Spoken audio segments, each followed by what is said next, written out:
Hey guys, it's Rick. Welcome back to the channel. Today we are going to be making a cute little picnic style scene card using products from Pajama Crafter Stamps. We're going to be coloring up with our Ohuhu Markers.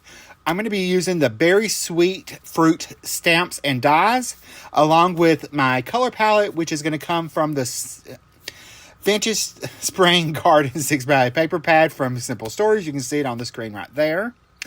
And my first combination, I'm decided for my little picture, I was going to make lemonade. So I'm going to start off with my darkest color, which is Y2 in Ohuhu. And I'm going to go around the outside of the lemonade right over the ice cubes. I'm going to blend that out with Y1. That's my next darkest shade. And I'm also adding touches of these colors right into the glass. So my last color to blend that out was Y3. Now we're going to work on our glass. I'm going to use MG060, MG030, and MG020.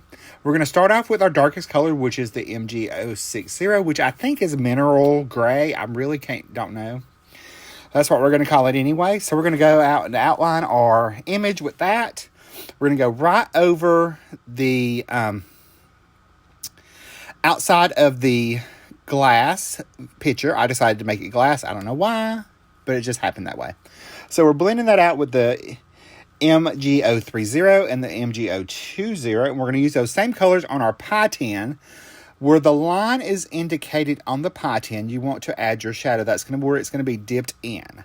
So I've done that first, and I went under the pie shell with the MG060, and I'm blending that out with the MG030 and the MG020 to create a nice tinned pie pan. Now we're going to move on to our coloring up our jam and jam and jam jar. For the jam part, I'm using RV350. That's where I'm starting at. It's a red violet, but it's more on the red shade, more of a pinky red, dark, cooler pink red. So I've done that first, and I've went around the outside. I'm going to add in R160 to blend that out. And I'm coming right over that little heart in the center. Now I'm going to blend that out with R12, which is more of a muted pinkish color. And then I'm blending that out with my lightest color, which is R190. So I'm going to go ahead and blend that out. And then I'm going to come back in with those same mineral grays that we used for the glass. And we're going to come around the edge and color in the glass of the jar. So I'm just coming right underneath the little fabric topper at the top.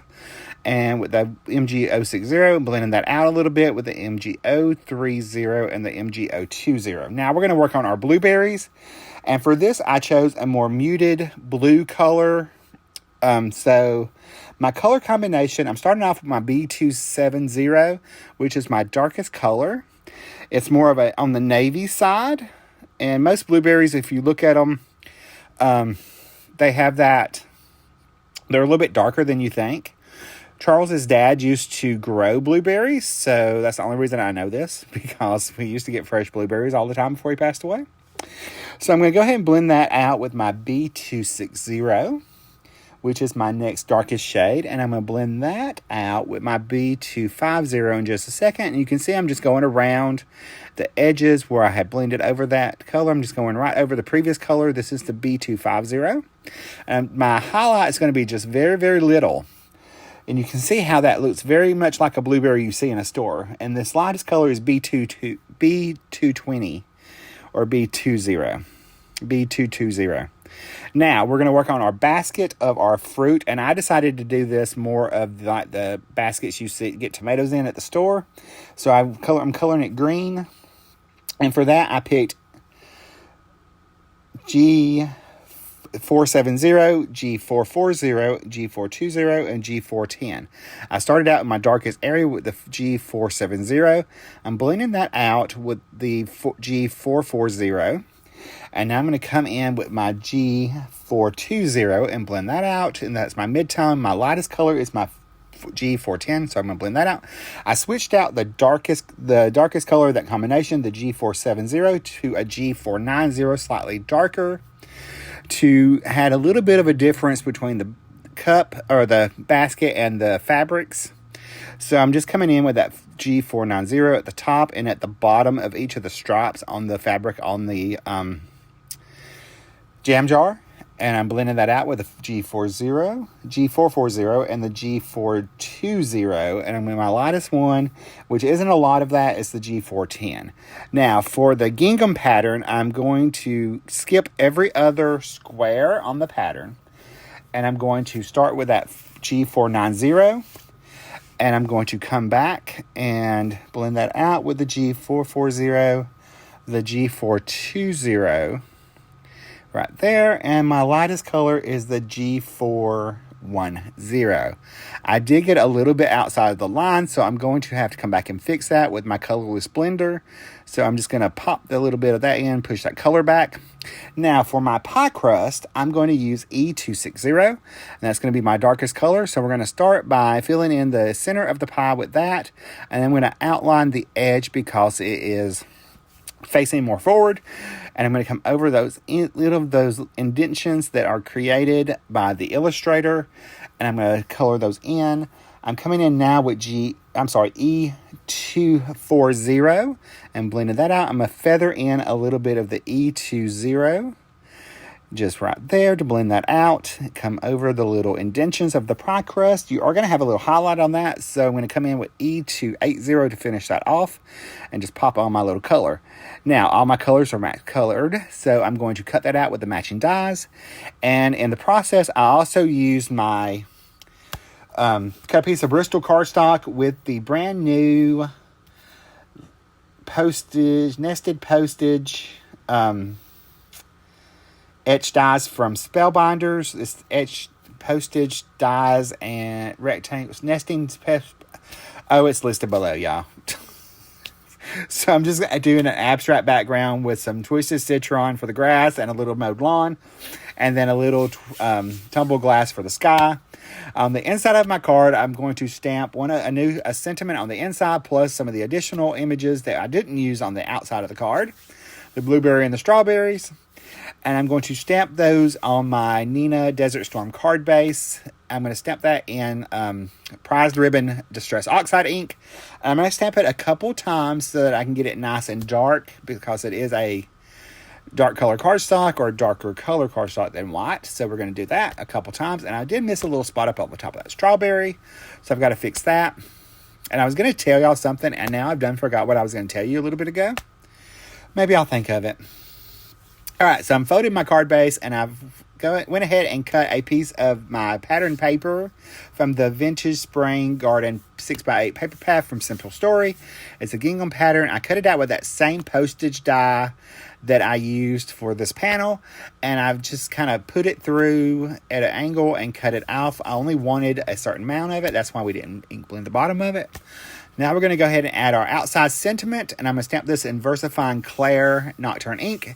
It's going to say thank you, and then it's going to say sweet friend, because I've took 3 of the sentiments from this set and built my own sentiment. So I'm stamping the sweet, and then we're going to stamp the friend right down here. And that way, the VersaFine Claire, as well as the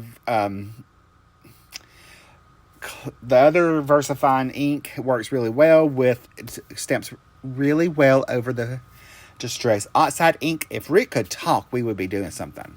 So we're going to arrange our little elements here on our little picnic blanket to make a cute little scene. This is super easy. This is a great summertime card that you can send to friends, or just in general to have, to maybe you want to put on a windshield of a car to somebody, does something nice, so you put it on their windshield. All right, so for some of the images, I'm going to pop up on a little bit of foam tape. I did have to cut a little strips of foam tape to go behind the steam of the pie. So I'm going to go ahead and do that and slide those on. Make sure we do a little haircut on that. Make sure it's nice and even. Oh, excuse me. I'm going to pop the other piece behind my little lemonade that's going to be popped up as well. So that's going to give us our different layers. I'm going to go ahead and attach down the pieces in the back because they would be further back. They're not going to have as much dimension. I'm going to attach those down with my Barely Art glue. So, and I'm thinking about this now, I wished I would have switched the pie and the lemonade position, but it's okay. It'll be okay. So I'm going to go ahead and pop that down. I'm going to pop my little pie down, and I get so frustrated right here trying to get this backing off. I don't even add liquid glue behind it. I just pop that thing right down. I don't know what I was thinking. If you're interested in any of these supplies, you can find them all in the video description below. I have everything linked. This is a card that I shared yesterday for Pajama Crafter Stamps, and I'm giving you the full tutorial today in the video. So you'll find all these color combinations and everything that I used on my blog. So don't worry about writing any of those down. I have them all listed for you. We have attached a piece of that vintage, our color inspiration piece, down onto our card base using that largest of the postage dies. And I've attached my little piece down. Now I'm going to come in with my Uniball Signo gel pen, and I'm going to add some highlights on everything. This is what makes everything pop. Once you add your highlights strategically, and if you missed the blog post from yesterday, there's some great pro tips on there. So you want to check those out. I'll try to remember to link it below or link it up in the card, but I don't make you any promises. So we're going to finish off by adding the glitter with the overlay pen from Spectrum Noir. This is the clear one. And the top of the pie is going to really have some glisten. To finish my card off, I'm going to add some fairy dust sequins or rhinestones from Pajama Crafter Stamps. I did 3 at the top right and 2 at the bottom left. And there's a look at my card. Here's a look at the inside. And if you take a closer look at the card, if you like this video, you're probably going to like the ones coming up next. And I will see you in the next video. Bye, guys. Love you.